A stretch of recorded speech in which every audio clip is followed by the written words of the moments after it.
We've spoken about this a little bit earlier in the lecture, but I want to change the subject and go over some of the structure and leadership in Congress. Because the House of Representatives is much more rule-oriented than the Senate, most of the advantages are there. In the House, the majority elects a Speaker of the House who has tremendous power. He or she schedules the bills that are going to be voted on, assigns bills to committees, assigns members to different committees, and basically runs the flow of legislation through the House of Representatives. It's a tremendous amount of power and helps you control the outcome of politics quite a bit. Below that, we see the House Majority Leader. Then, below the Speaker, we see the House Minority Leader, who is the top member of the minority party in Congress. Then beneath those people, we see party whips, who are responsible for counting votes and whipping votes, or getting members of the party to vote how the leadership wants them to. This is quite a hierarchical and official structure. On the other hand, in the Senate, they're far less hierarchical and far less constrained by this structure. Each party has a leader, a majority and minority leader, but they have far less power than the Speaker of the House. The Senate typically runs on unanimous consent, meaning everyone has to consent, where most issues or bills are heard based on unanimous agreement of all the members in the Senate. A single member can prevent business from being heard, so there's a great deal of effort spent on members being civil to each other and working together toward keeping the institution going and maintaining the prestige of the institution itself. All members benefit from a continued prestige of the Senate, so they can typically allow unanimous consent on legislation, even when they disagree with the legislation itself. These differences in rules are a big reason why you see the two chambers function so differently and see such different outcomes in the House versus the Senate. The Senate sees itself as a more deliberate, more thoughtful branch, while the House tends to be more partisan and more contentious.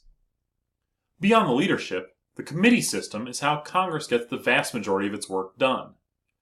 Because of the size of the institution and scope of the work, Congress divides itself into committees that specialize on certain issues. If you are appointed to a committee, you are expected to be an expert on that topic and are supposed to provide that expertise to the rest of the chamber. In return, other committees do the same for you. This is important because the scope of the job is far too big for the House to take all these bills on by itself. So, they have to divide the labor into committees to get anything done. Richard Fenno wrote a great book called Congressmen and Committees that discusses the differences between all the committees in the House and Senate, and you'll read this if you ever take my Congress class. But it's important to note that there are different norms for different committees. Some are considered more confrontational than others, some are more respectful and polite than others, and the members themselves enforce these norms to make sure Congress functions the way it's supposed to. I have a number of different types of committees here. I don't want to go through the different definitions for all of them because I don't have much to say about any of them other than their definitions, but you should be aware of what all 6 of these different types are for life and again for the quiz. I'll pause here for a couple seconds. You can get them written down, follow up with the book when you're done watching this video. You can also, of course, if you're not familiar with the YouTube, you can pause it yourself. Well, how does a bill become a law? Excellent question. You're probably familiar with the How Does a Bill Become a Law song from Schoolhouse Rock, and I'll be posting it on the course webpage if you're not. But here's the basic process. First, a bill is introduced in the House of Representatives. It then gets assigned to a committee, or multiple committees if the Speaker wants to kill it. The committee then has hearings, does markup, and debates the bill. If it is reported favorably out of committee, then it goes to the whole House floor for debate, amendments, and a vote. A side note, this is one of the major differences between the House and Senate. Amendments to bill in the House have to be germane, or relevant to the original bill. In the Senate, they can attach riders for non-germane amendments, put whatever they want on a bill, whether it's related or not. Once the bill passes both the House and Senate, typically the bills will be different because of the amendment and markup process.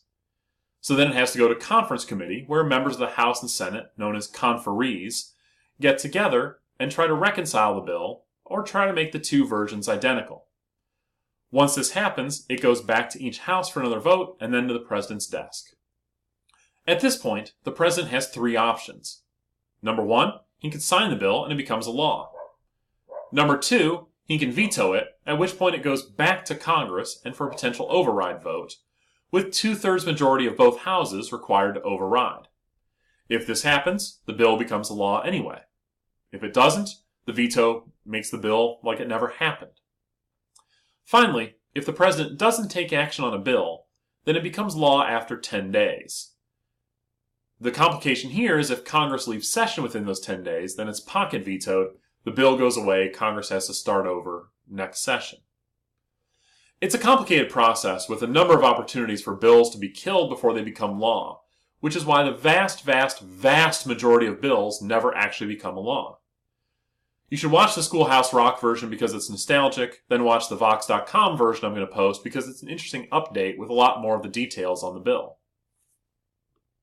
It's a long video, but to finish up, Congress has a ridiculously low approval from American people, but sometimes in the single digits and rarely above 20% approval. However, we see the vast majority of our members of Congress get reelected, which is the fundamental paradox of Congress. We hate Congress, but like our member of Congress.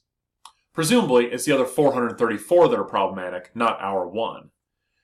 We see it as scandal-plagued, filled with conflict, and unable to act on the issues that ordinary Americans care about and want to see solved. However, the reality is that Congress's difficulty here comes from a number of issues. The difficulty in deciding a budget, reforming health care, etc. reflects the absence of any real public consensus or agreement on what should be done on these issues. Turning public opinion into policy is increasingly difficult and getting worse and worse over time, as we have a combination of the public being confused on issues, easily manipulated through framing of questions, like how the Affordable Care Act is popular but Obamacare isn't, and even among informed people, there isn't really a good consensus on how to fix things. In many ways, Congress's dysfunction is simply a reflection of the general public's inability to come together on most issues. Well, that's all I have for today's lecture. Look forward to what should be another big day next time when we talk about the president and the executive branch.